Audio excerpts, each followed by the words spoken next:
আপনারা অনেকেই জিজ্ঞেস করেন যে মুরগি শেডে ছাড়ার কতক্ষণ পরে খাবার দিতে হয়।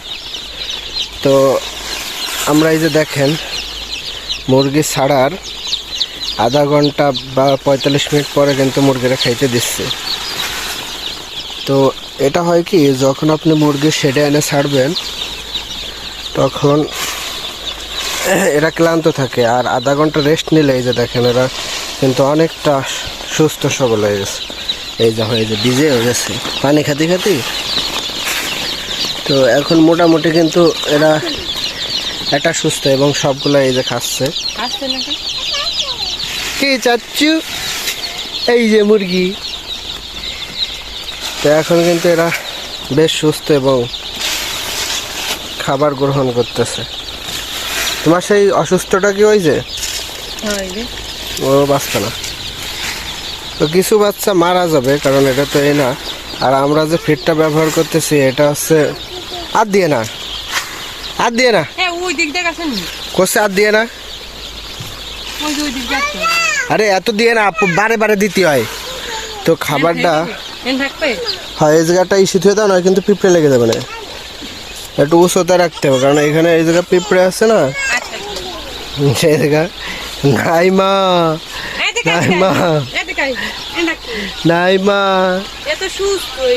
চাচ্ছু, নাইমা অনেক খুশি মুরগির বাচ্চা দেখে। ভালো লাগতেছে? ম্যাও ম্যাও ভালো কো, ম্যাও ম্যাও কো। এই যে ম্যাও ম্যাও, তুমি ওর ভিতর যাবা? তো দেখেন দর্শক, সব মুরগিগুলাই কিন্তু সুন্দরভাবে খাচ্ছে।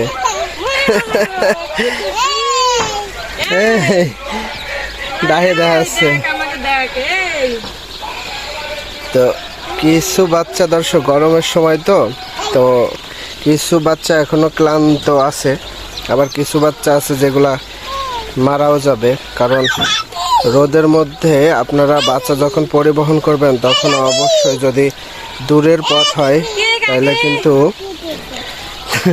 তাইলে কিন্তু বাসের সিটে নেওয়ার চেষ্টা করবেন বা ছাদে নেওয়ার চেষ্টা করবেন। যদি বক্সের মধ্যে আনেন তাহলে কিন্তু বাচ্চার অনেক সমস্যা হবে। কি হয়েছে? এর ভিতরে আনলে সমস্যা এই জন্য না, এর মধ্যে না, ওই বক্সের মধ্যে। এই বক্স না, বাসের বক্সের মধ্যেই বাচ্চা আনলে বাসের বক্স আছে না, ওই বক্সের মধ্যে আনলে সমস্যা হয়। নাইমা অনেক খুশি।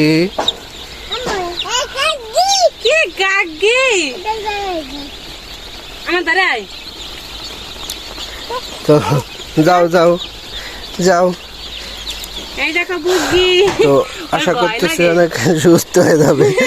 দেখতে ভালো লাগতেছে, কিন্তু যাও আগে যাও চাচ্ছু, যাও আগে যাও। একটা বাচ্চা ধরে নিয়ে আসো তো, একটা মুরগির বাচ্চা তুমি ধরে নিয়ে আসো। ওই যে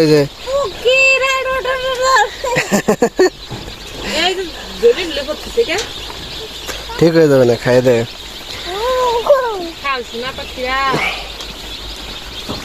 তো দর্শক, আপনারা কিন্তু কিছু গুরুত্বপূর্ণ তথ্য জানতে পারলেন যে এটা প্রত্যেকটা মুরগি চাষির জন্য জানার দরকার। তো আপনারা এটা কিন্তু পরিবহনের সময় অবশ্যই খেয়াল রাখবেন, নাহলে কিন্তু বাচ্চার অনেক সমস্যা হবে। নড়ায় না চাচ্ছু, নড়ায় না তুমি, হ্যাঁ নড়ায় না, অনেক সমস্যা হবে। তো আশা করি সকলে বুঝতে পারছেন। আর আপনারা সবাই যাতে মুরগি ভালোভাবে লালন পালন করতে পারেন সেজন্য আমি আপনাদের অবশ্যই পরামর্শ দেব, বা কোনো মতামত থাকলে আমাকে জানাবেন, আমি সেটা করার চেষ্টা করব। নাইমা অনেক খুশি। নাইমা তুমি কি এর মধ্যে যাবা? যায় না। তো সবাই ভালো থাকেন, আমাদের জন্য দোয়া করেন।